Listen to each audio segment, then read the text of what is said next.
Have you ever wondered how it is even possible that you can send a private message across the world and nobody else, not hackers, not governments, not the company running the service, can read it? Or how you can sign a document digitally and a computer can instantly know it was truly you, even though you never touched a pen? Or how your credit card works securely online? These things feel so normal today that we forget how impossible they once seemed. But everything changes the moment you learn about a single paper published in 1977, a paper that introduced a method so groundbreaking that it quite literally rewired the foundation of secure communication.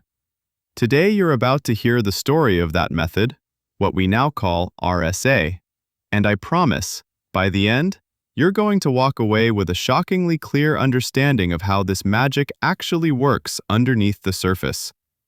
Before we go on, hit like, subscribe, and turn on notifications so you never miss these deep dives into the ideas that shape our world. Okay, here we go. Imagine it's the early days of computers. People start talking about electronic mail. The future is digital.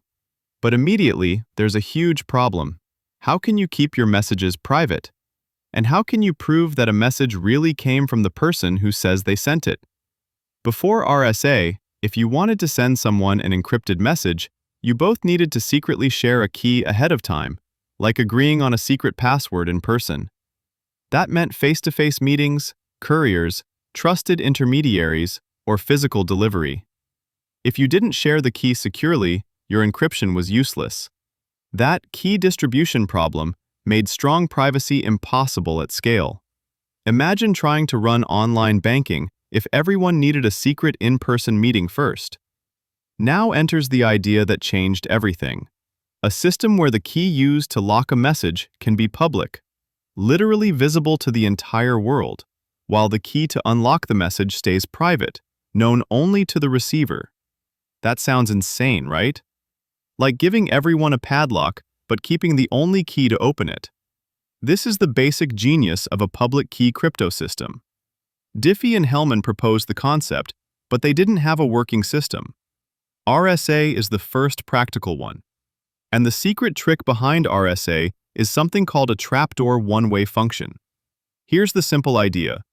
It's a math problem that's easy to do in one direction and extremely hard to undo, unless you have special secret information.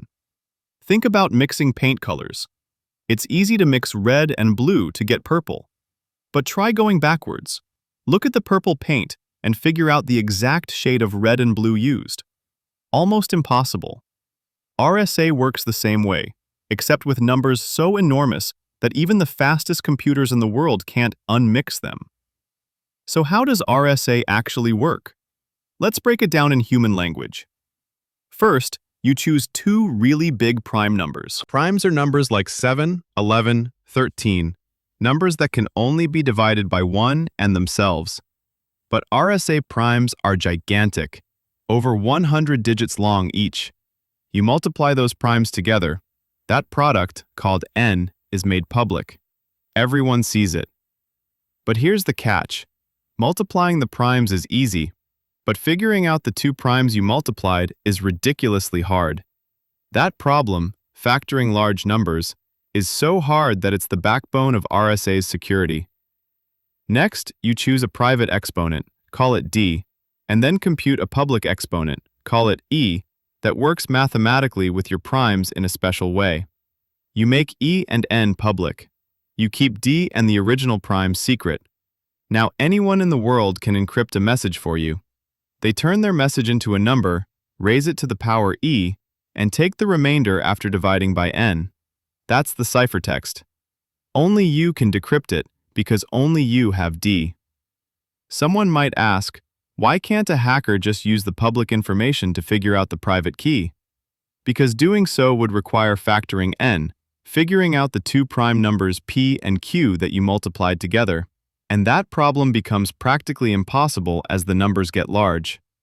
The paper explains it beautifully.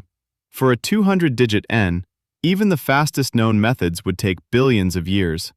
And computers have only gotten faster since then, but so have the key sizes.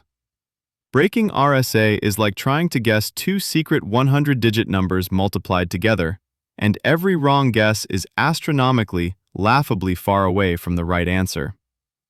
But encryption is only half the story. The other half, the part that makes RSA truly revolutionary, is digital signatures. Signing electronically sounds almost magical. You press a button, and suddenly the recipient can prove it was really you who sent the message. RSA accomplishes this by flipping the encryption idea around. Instead of encrypting with the public key, you encrypt, or mathematically transform, the message using your private key. Nobody else can do that because nobody else has that key. The receiver then takes your public key, applies it to your signature, and the original message pops out. If the message matches, they know it had to be you.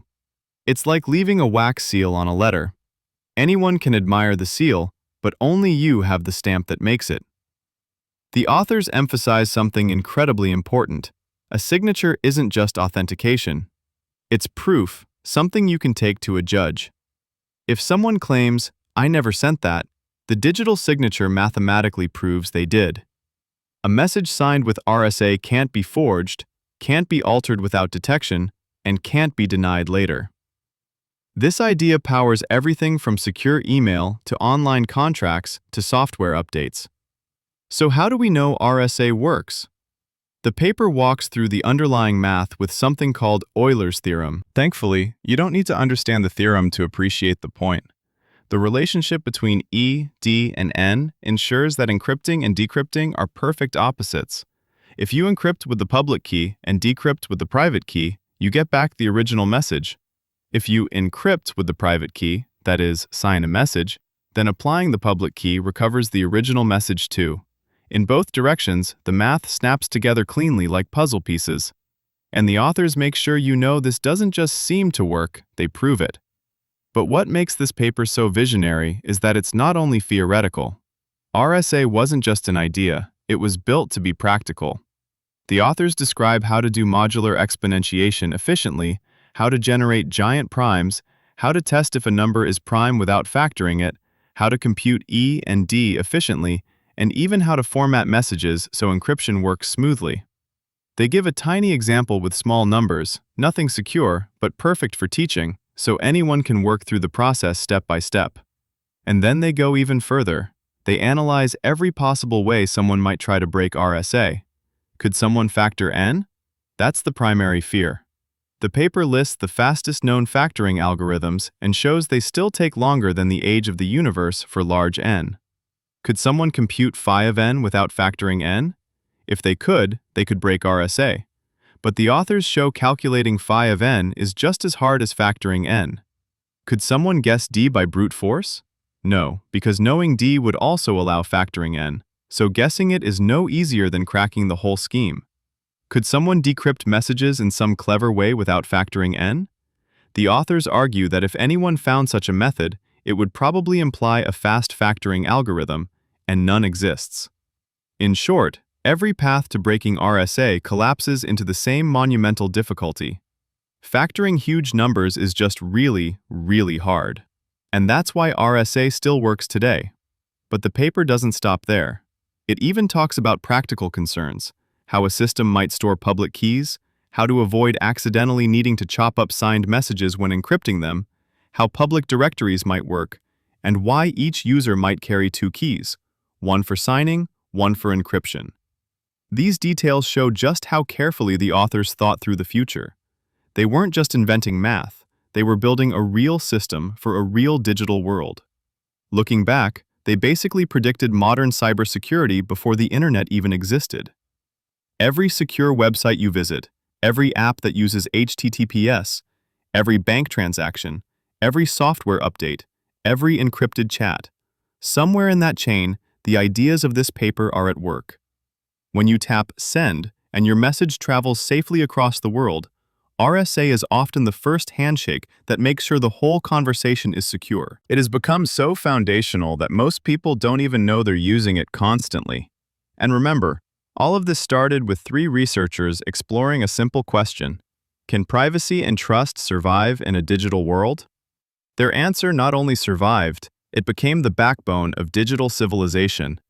And now, you've just heard the story behind it, in plain language. If this blew your mind, make sure to hit like, subscribe, and drop a comment telling us which groundbreaking computer science paper you want us to cover next. Thanks for watching, and remember, behind nearly every secure connection you make, RSA is silently doing impossible math, billions of times per second, keeping your world safe.